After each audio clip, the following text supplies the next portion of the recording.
Voilà, on va commencer, Bezrat Hashem, une nouvelle série de cours, aussi de temps en temps, pas forcément d'une manière très régulière, parce que mon ami Eric et moi-même sommes des personnes très très très occupées.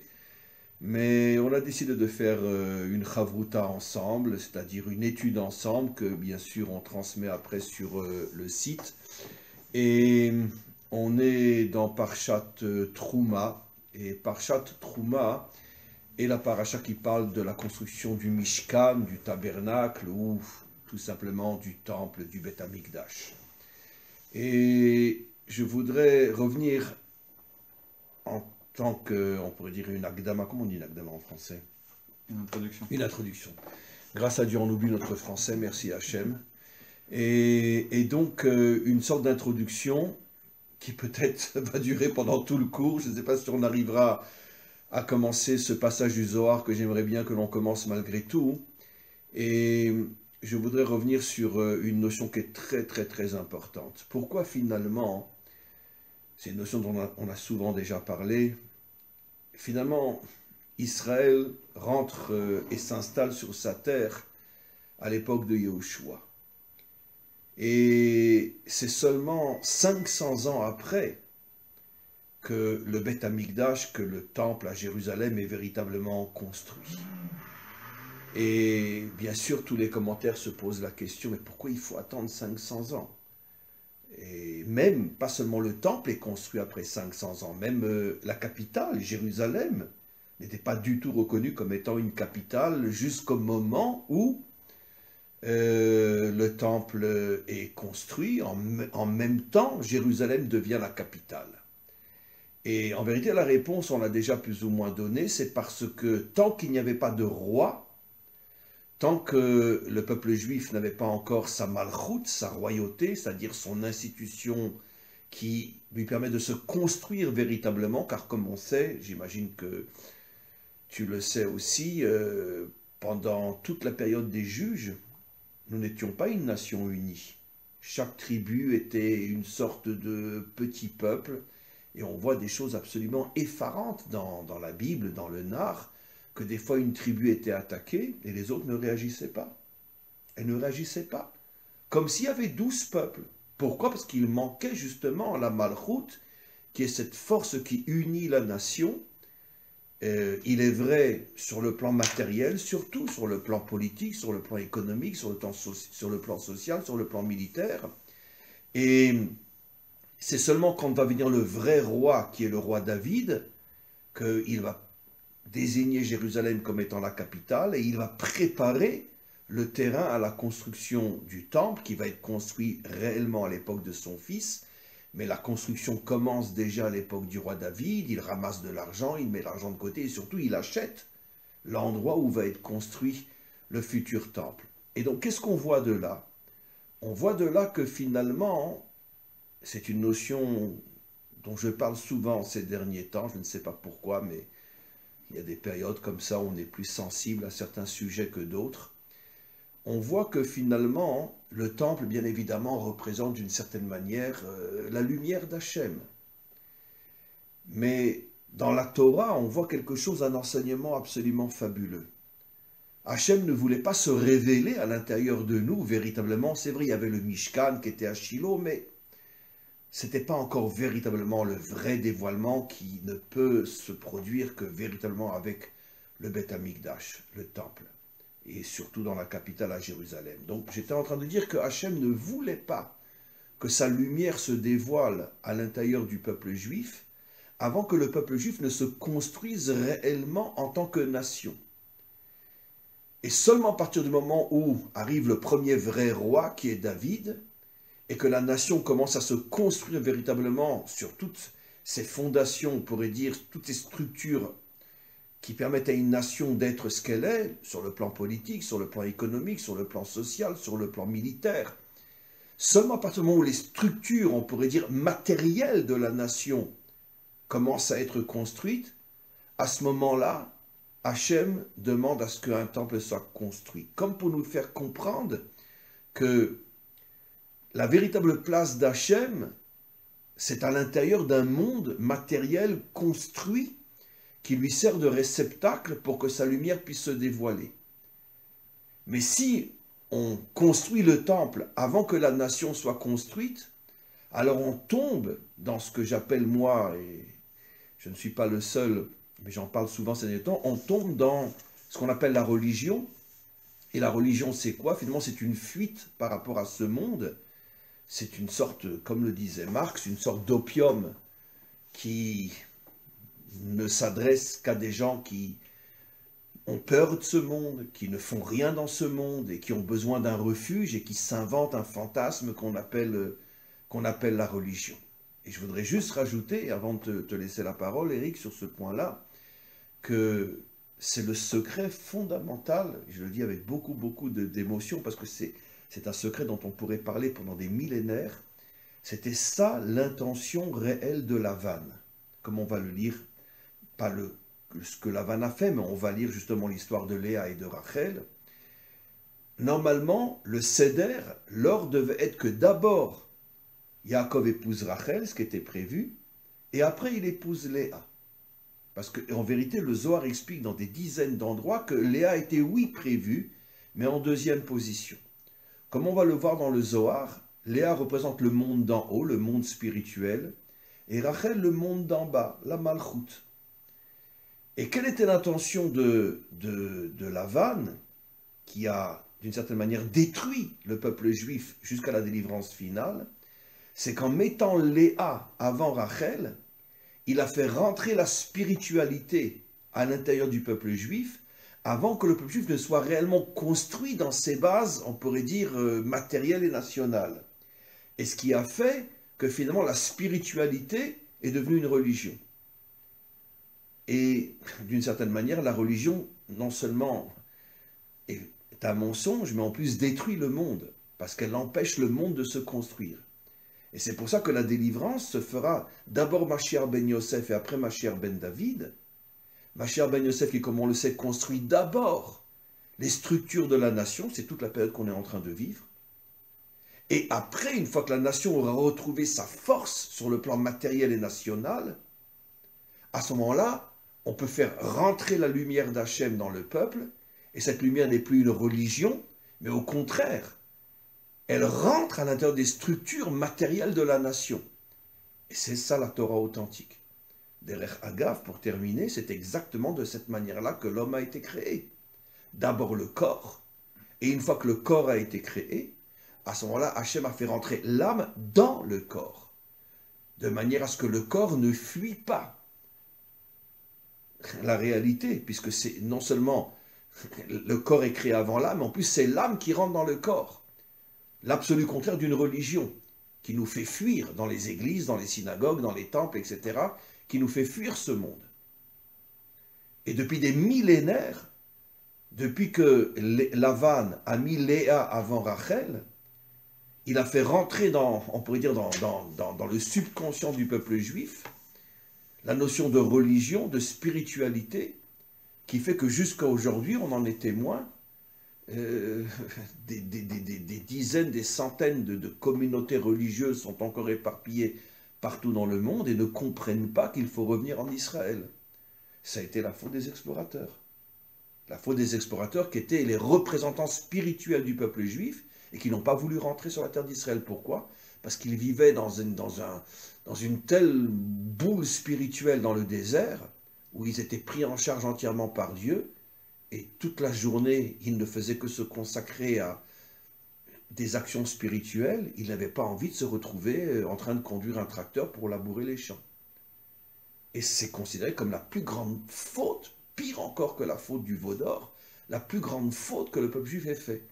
Et la faute des explorateurs est la conséquence directe de ce bouleversement que Lavan a fait rentrer dans le peuple juif, de donner plus d'importance à la spiritualité qu'à la construction matérielle, nationale, économique, politique, militaire. Et seulement après, tu peux faire rentrer la spiritualité. Donc finalement, toutes les nations qui, elles, sont évidemment sous le couvert de la religion, et c'est pour ça que d'ailleurs dans le monde moderne, il y a une séparation entre l'Église et l'État. Il faut bien nous faire comprendre que l'Église n'a rien à voir avec l'État, c'est-à-dire que l'Église, c'est le monde d'en haut, c'est-à-dire c'est la destruction de ce monde d'une certaine manière, et d'une certaine manière la synagogue a pris le même statut. Pendant des millénaires où on était en exil, on n'était pas une nation, on s'est habitué à vivre un judaïsme de synagogue, et c'est pour ça que jusqu'à aujourd'hui aussi, dans notre État qui se veut moderne, il y a aussi une séparation entre ce qu'on appelle datum dina, entre la religion et les institutions gouvernementales. Disons, il y a une tendance à vouloir faire cette séparation, parce que par rapport à beaucoup d'autres pays, il y a quand même des domaines qui sont, on va dire, liés entre la religion et l'État. Par exemple, tout ce qui est divorce, mariage et divorce. Oui, il n'y a pas de mariage et de divorce civil, c'est vrai. C'est vrai que bon... Et la cacheroute est respectée dans toutes les institutions de l'État, etc. Donc il y a c'est heureusement... vrai, tu as raison. Non, mais tu dis quelque chose de... Voilà, il y a une tendance à vouloir on n'est pas 100% voilà. comme les nations, c'est ce qui fait la différence entre Israël et les nations. On a toujours, on pourrait dire, un zeste de quelque chose qui nous différencie, mais malgré tout, tu es d'accord avec moi, Eric, on est quand même très très loin de ce qu'on devrait être malgré tout.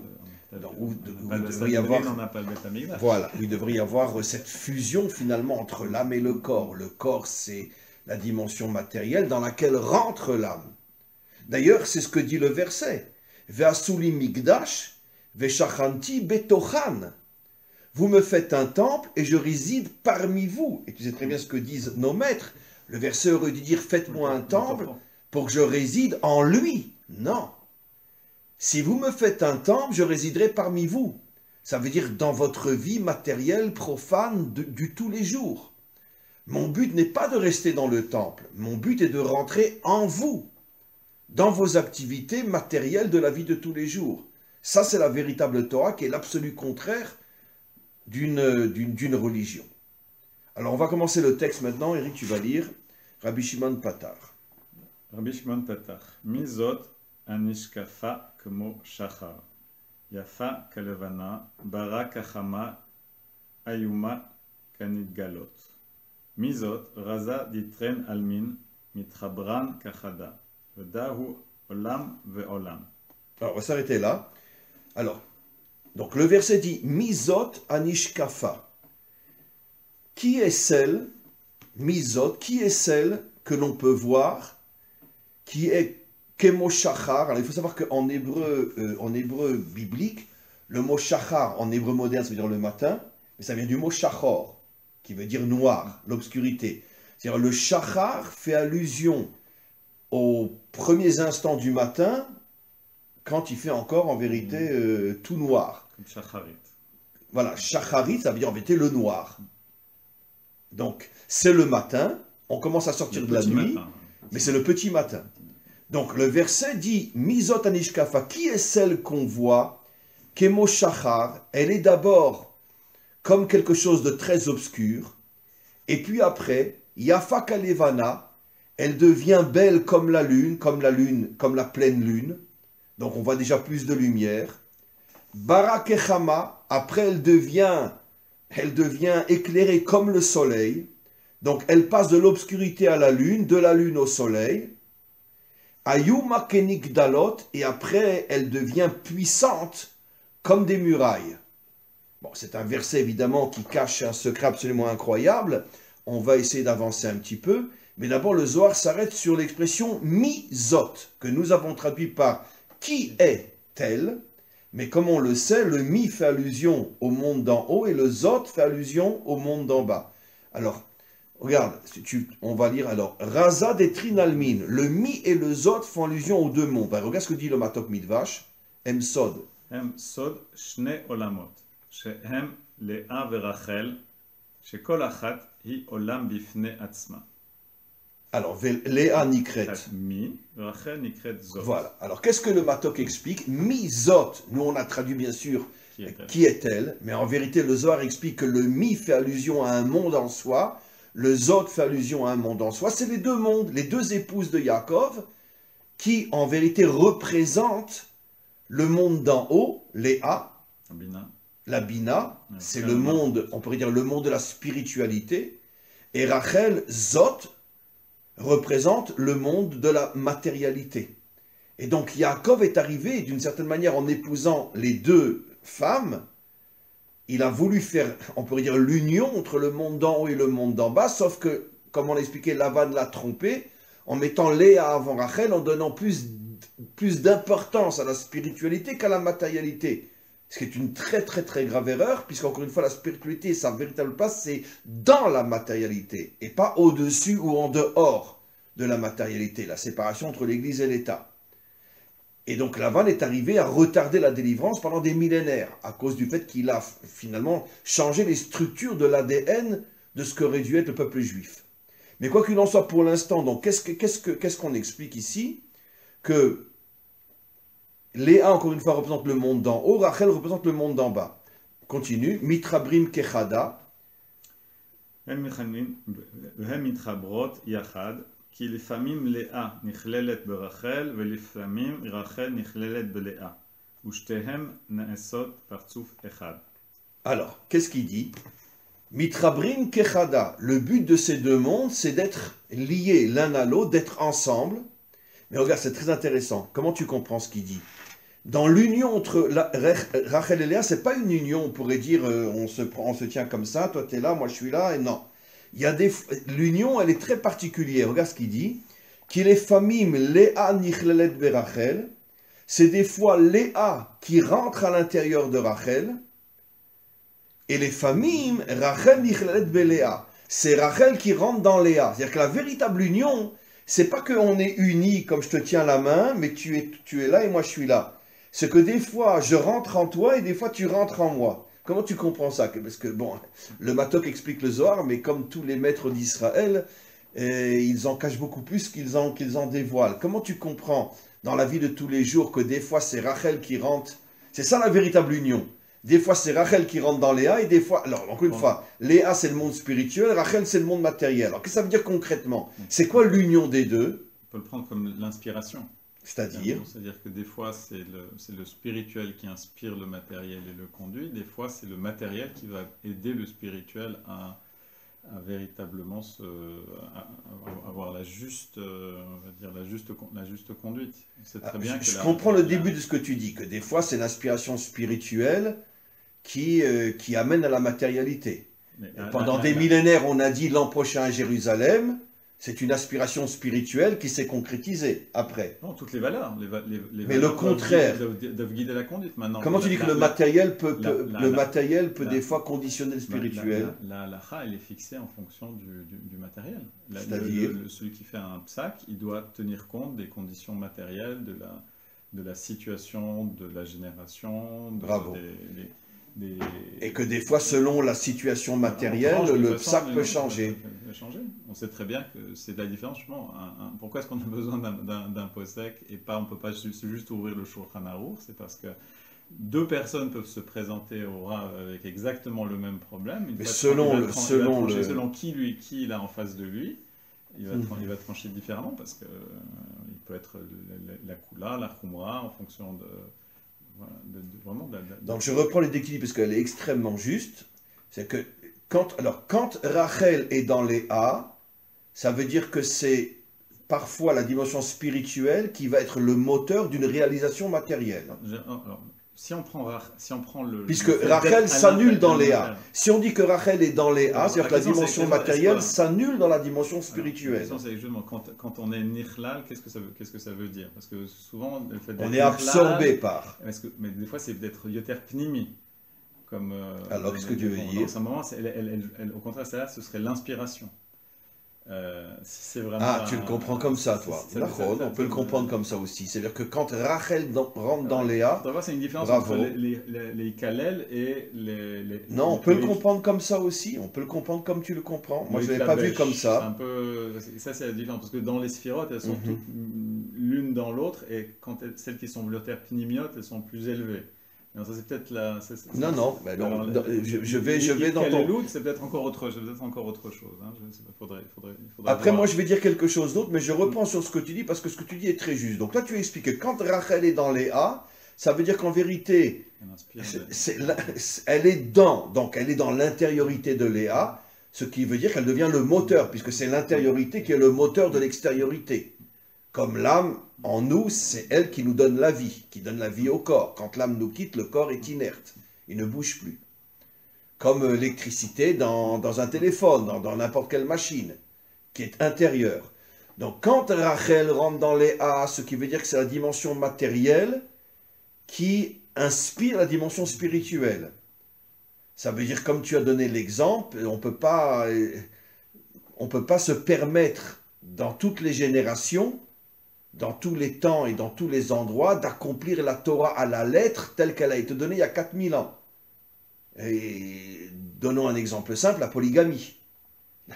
David avait 18 femmes, aujourd'hui c'est considéré comme un crime d'avoir 2 femmes, comme un crime moral et spirituel, parce que c'est plus du tout le contexte. Et même quand le Mashiach viendra, ça je l'ai lu dans différents commentaires, la polygamie ne sera plus jamais réinstaurée. C'est fini. Oui, pardon. Non, ce qui est intéressant, c'est sur ce sujet en particulier, le Rav Bochko, Moshe Bochko Zatzal, il disait d'où est-ce qu'on sait ça? C'est le modèle qui est de Adam et Chava. Parce que finalement, bravo. Il n'avait qu'une seule femme. Yitzhak et Rivka aussi, il n'a eu qu'une seule femme. Donc c'est plutôt un body avad que voilà, il fallait plusieurs femmes pour. Peut-être pour développer le peuple juif, etc. Absolument. Mais le modèle fondamental, c'est un homme et une femme. Et on ne reviendra plus jamais en arrière.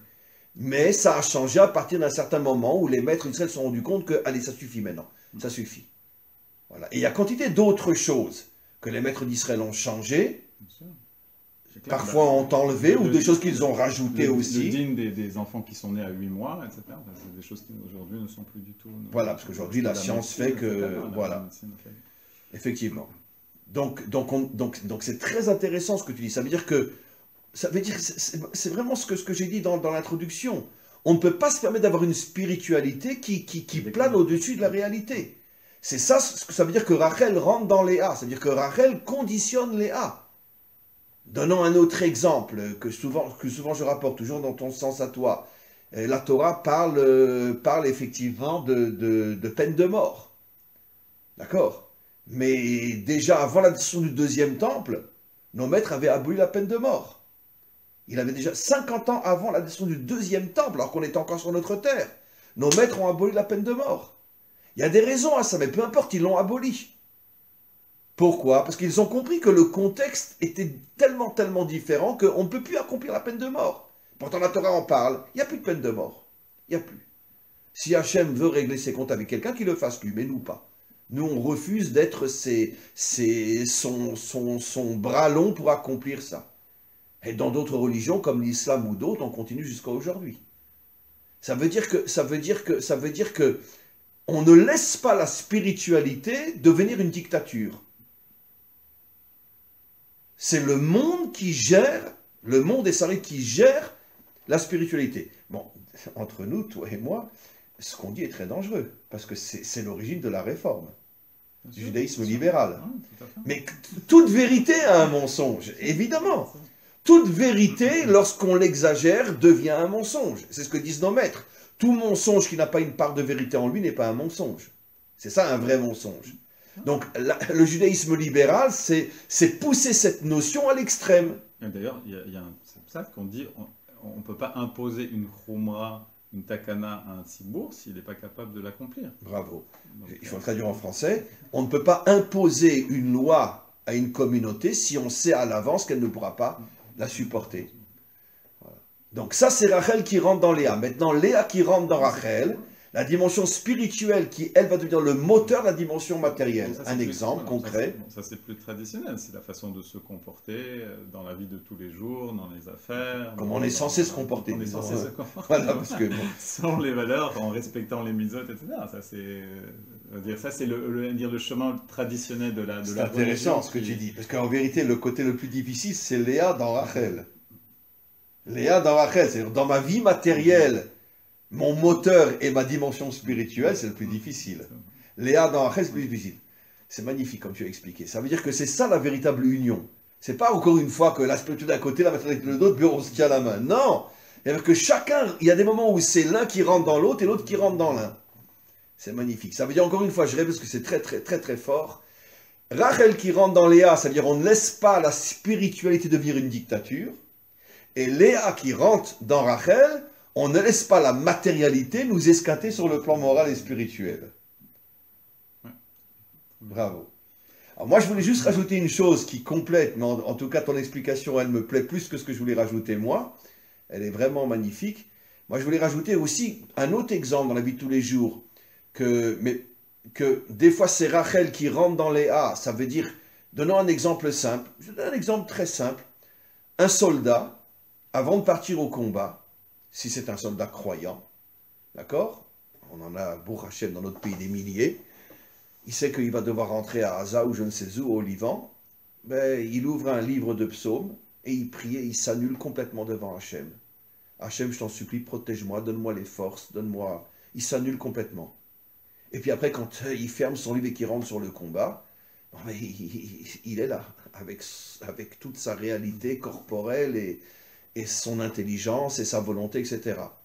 Ça veut dire que, avant de se battre, c'est ce que moi j'avais compris, que Rachel rentre dans Léa.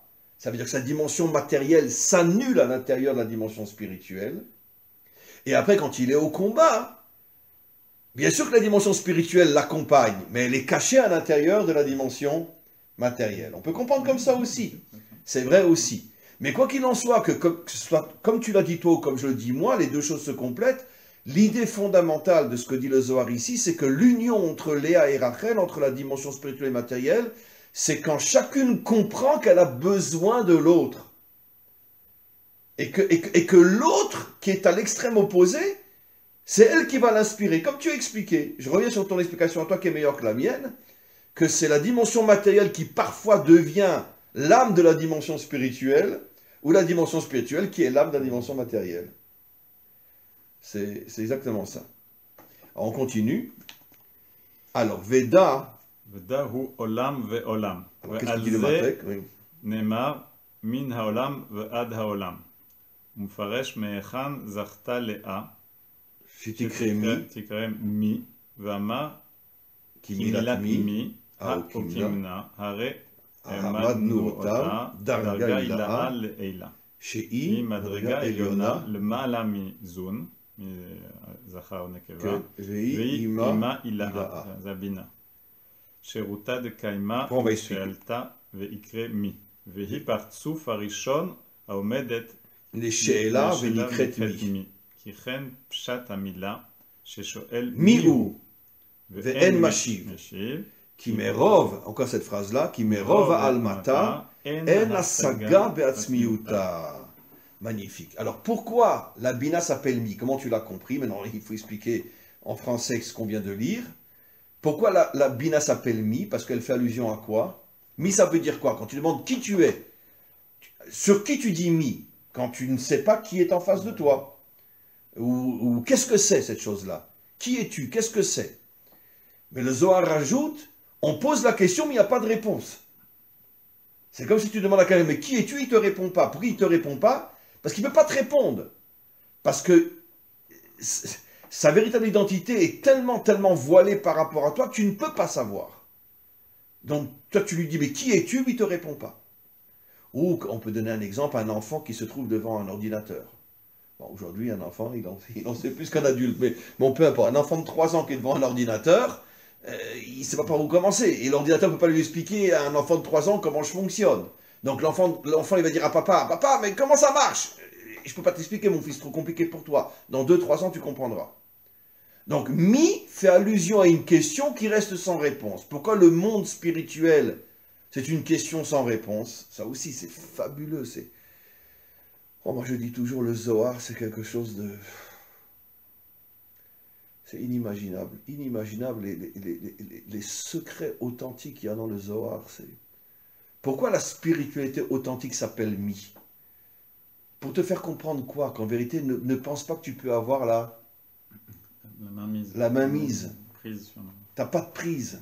Ça te dépasse complètement. Ça veut dire, joue pas au malin.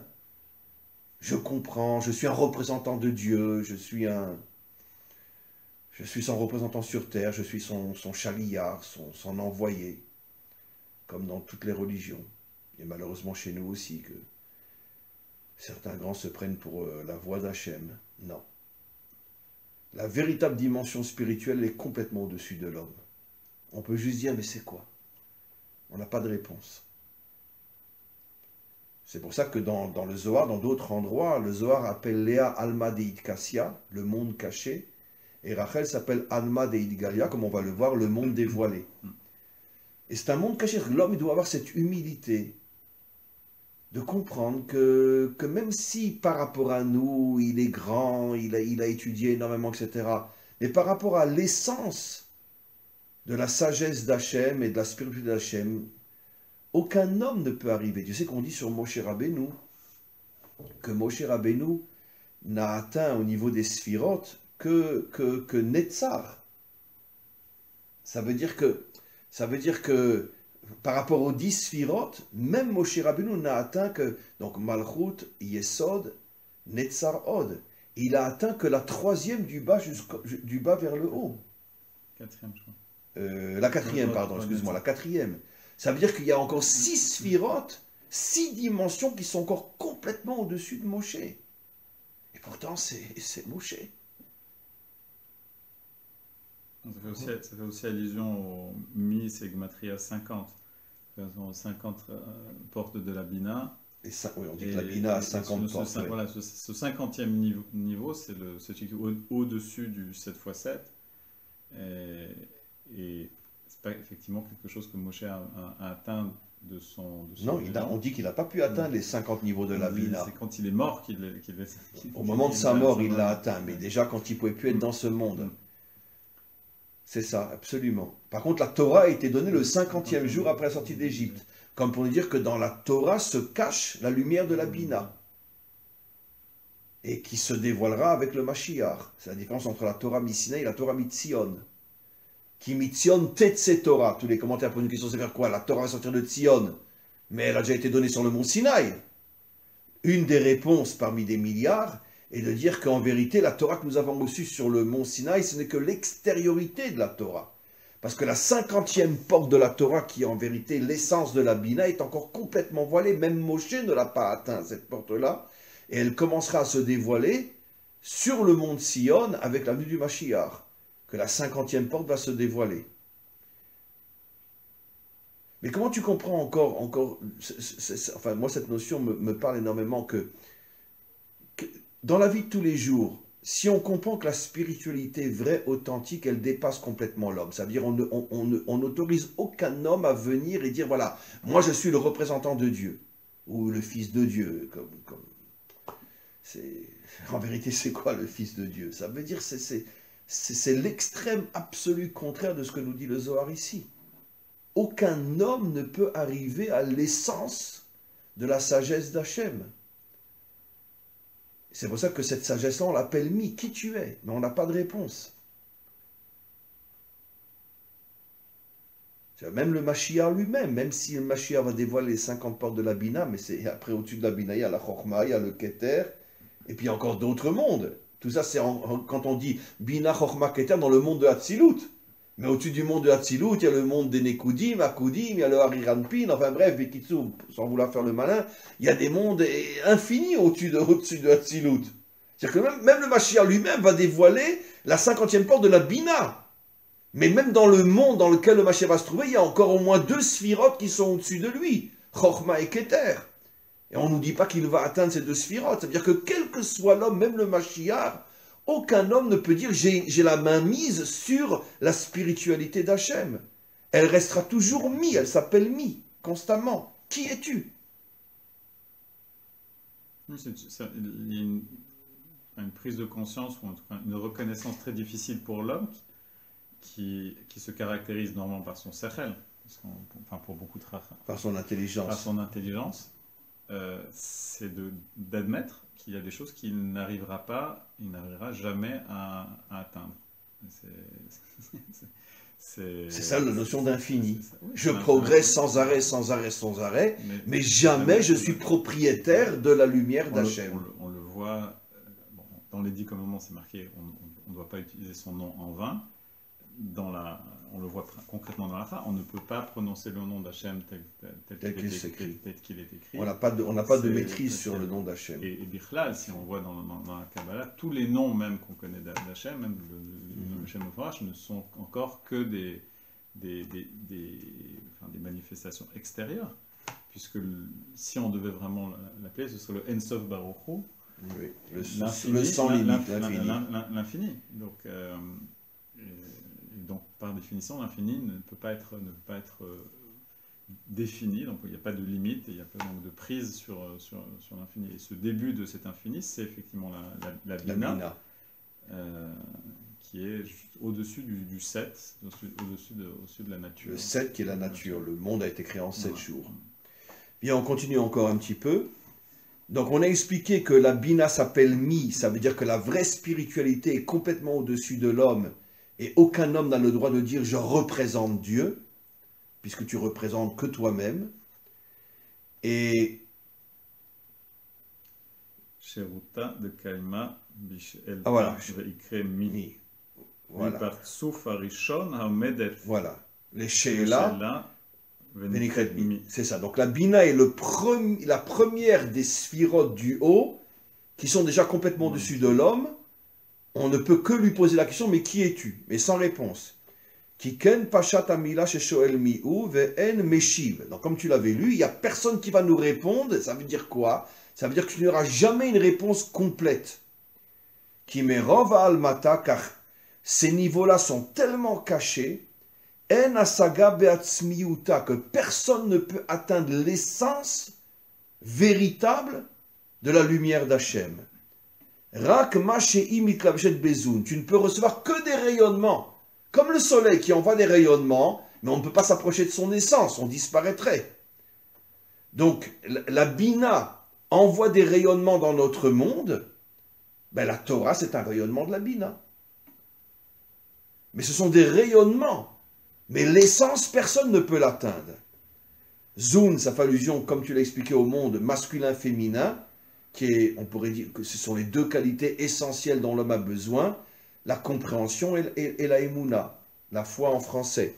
Puisque d'un côté, dans la Torah, il y a une notion de compréhension, on étudie la Torah, on doit la comprendre, on doit l'enseigner, on doit l'intégrer, mais d'un autre côté, il y a un aspect de émouna, dans les épreuves, dans les difficultés, etc., où on ne comprend plus rien et il faut s'en remettre entièrement à Hachem. Même dans les dinim, il y a le chok et les chokim et les mishpatim aussi. Voilà, même dans les lois, il y a des lois qui nous dépassent complètement. Il y a toujours une dimension qui nous passe, même dans les lois qui sont considérées comme logiques.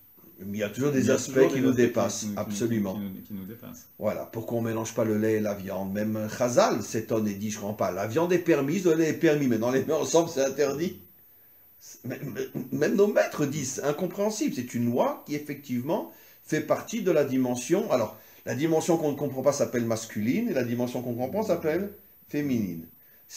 Donc, la émouna, la foi et l'intelligence, qui sont les deux fondements d'une spiritualité authentique. Il y a des choses que je comprends, il y a des choses devant lesquelles je m'annule, je ne les comprends pas, mais je les accepte aussi. Voilà, comme tu l'as expliqué. Il y a des lois qu'on comprend, ne pas voler, ne pas tuer, ça on peut comprendre. Ce qui est intéressant, c'est que même dans les lois qu'on peut comprendre, il y a des aspects qu'on ne peut pas comprendre. Donnons un exemple que le Talmud rapporte. Par exemple, le vol, c'est pas seulement prendre dans la poche de l'autre. La Gemara rapporte un cas absolument incroyable d'un groupe de personnes qui vivaient dans une même pièce. Et quelqu'un avait mis sa serviette sur le dossier de la chaise. Quelqu'un est sorti des toilettes, il s'est lavé les mains, il a vu la serviette, il s'est essuyé les mains. La Gemara dit, c'est du vol absolu. C'est du vol. Tu as demandé la permission de prendre sa serviette?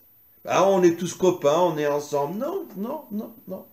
C'est son bien, demande-lui la permission. C'est considéré aussi grave que si tu avais mis ta main dans sa poche et que tu avais sorti un billet. Là, il y a toute une histoire comme ça que la Gemara raconte sur... Alors effectivement, bon, entre toi et moi, c'est un peu incompréhensible. C'est des copains, ils sont dans la même chambre. Imagine-toi des soldats dans une même chambre, dans une même tente. Il y en a un qui a les mains mouillées, il voit une serviette.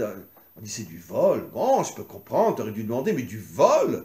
Comme si je lui avais pris un billet dans sa poche, comme si je lui avais volé sa montre. C'est sûr que ce n'est pas compréhensible. Donc effectivement, il y a des aspects dans toutes les lois, même compréhensibles, il y a des aspects qui le sont moins ou pas du tout. Ça, c'était une chose sur laquelle insistait Manitou ça beaucoup, c'était que la Torah, si la Torah a été donnée, ça ne peut pas être pour nous parler de choses que l'intelligence humaine aurait pu déduire d'elle-même. Donc il faut forcément toujours chercher dans tout ce que nous dit la Torah, même ce qui nous apparaît comme logique, quelque chose qui a justement une prise... qui toujours nous renvoie finalement au maître du monde. Qui est au-delà de l'intelligence humaine. Sinon, il n'y aurait pas besoin de révélation. Ben, disons, ça confirme ce que le Zohar dit, que la Torah elle-même n'est que le rayonnement de la Bina. Or, comme la Bina, l'essence de la Torah, s'appelle Mi, on ne peut pas la définir, donc automatiquement, même ces rayonnements ont un lien avec son essence. Donc même les rayonnements qui arrivent jusqu'à nous, dont certains on pense pouvoir les comprendre, ils restent toujours... des fois complètement, des fois moins, mais il y a toujours une part d'incompréhensible. Sinon, ça ne serait plus la Torah, puisqu'elle vient de la Bina. C'est magnifique. Et on continue. Alors, Kama Deat Amar. Kama Deat Amar, c'est ou Marom Einechem ou Mi Bara Ele. Donc, c'est ce que dit le verset. Levez les yeux vers le ciel et regardez Mi Bara Ele. C'est le Mi qui a créé le monde. Ele, ça veut dire notre monde, ça veut dire c'est extraordinaire, ça veut dire c'est pas seulement en vérité la Torah, parce que ça c'est aussi une notion, tu vois, que maintenant, que j'avais pas en tête avant, mais que... Rachid Bara Elohim, Elohim là en l'occurrence c'est la Bina, c'est-à-dire que même le monde, même la nature, même le monde matériel, dans sa source première, provient d'une dimension qui nous dépasse complètement. C'est-à-dire nous, on croit comprendre, mais en vérité, d'ailleurs même dans la science, si je ne me trompe pas, c'est ça, plus on avance dans la science, plus on se rend compte qu'on ne comprend rien. Le fameux Big Bang, il y a ce point où on ne peut même pas poser la question qu'est-ce qu'il y avait avant. C'est-à-dire, il y a quelque chose tout d'un coup qui est né d'un point qui a, entre guillemets, explosé, mais pourquoi, comment, on peut remonter à une fraction de seconde, mais avant, il n'y a même pas de... on ne peut même pas poser la question qu'est-ce qu'il y avait avant, parce que le temps a été créé en même temps que l'univers. C'est-à-dire que toute la réalité dans laquelle on vit, dans sa source première, provient de quelque chose qui nous dépasse complètement. Et toujours l'orgueil de l'homme qui prétend qu'il va tout comprendre, tout expliquer, etc. Mais bon, ça, la difficulté, c'est qu'on est obligé, et c'est même une mitzvah, de comprendre mais en même temps avoir l'humilité de savoir qu'on ne peut pas tout comprendre. Justement, c'est ce qu'on a expliqué, c'est ça, Zachar Venekeva, masculin, féminin. C'est ça le couple sacré. Il y a une dimension que je comprends, une dimension qui me dépasse. Masculin, féminin, c'est ça l'homme authentique. Avoir l'humilité de savoir que j'ai l'obligation de comprendre ce que je peux comprendre, mais en même temps, je dois savoir dès le départ que je ne peux pas tout comprendre. Et ça fait partie de mon essence en tant qu'homme. Il y aura toujours une dimension qui me dépasse. Finalement, les deux extrêmes, c'est ceux qui sont que dans la foi ou ceux qui sont que dans le pragmatisme. Et finalement, l'homme authentique arrive à réunir les deux. C'est ce qu'on voit dans les deux grandes civilisations qui sont sorties d'Israël. Dans l'islam, on est presque exclusivement dans la foi, et finalement la civilisation occidentale, c'est uniquement dans l'intelligence. Finir uniquement dans l'intelligence. Ben oui, parce qu'ils ont commencé à diviniser un homme, donc finalement à donner plus d'importance à l'homme qu'à Dieu, quoi. Puisque Jésus sauve-moi. On ne dit pas Dieu sauve-moi, on dit Jésus sauve-moi. L'infini, c'est incarné, c'est-à-dire c'est exactement la négation du mi qui est toujours complètement au-delà de... Je dis toujours, moi je dis toujours, l'islam est beaucoup plus proche de la Torah que le christianisme. Il n'y a pas une religion qui est à ce point à l'extrême absolu contraire de la Torah, je ne dis pas du judaïsme, car le judaïsme c'est une religion aussi, de la Torah que le christianisme. C'est intéressant, Manitou disait que d'un point de vue de la Emouna, effectivement on est beaucoup plus proche, plutôt l'islam est beaucoup plus proche de la Torah. D'un point de vue du moussar, de la morale, c'est le christianisme qui est plus proche de la Yadout, de la Torah. C'est 100% juste. C'est 100% juste. C'est-à-dire, ce qui touche le spirituel authentique, l'islam est plus proche de la Torah. La théologie, mais ce qui touche, voilà, la théologie. Mais dans le comportement, le christianisme est plus proche, évidemment. Et le christianisme ne l'applique plus et ne part plus en guerre contre les infidèles. Bien qu'il l'a fait jusqu'à il n'y a pas si longtemps que ça encore. Magnifique. On va s'arrêter là pour aujourd'hui. Merci beaucoup, beaucoup, beaucoup, Eric. Et on continue. Bezrat Hashem.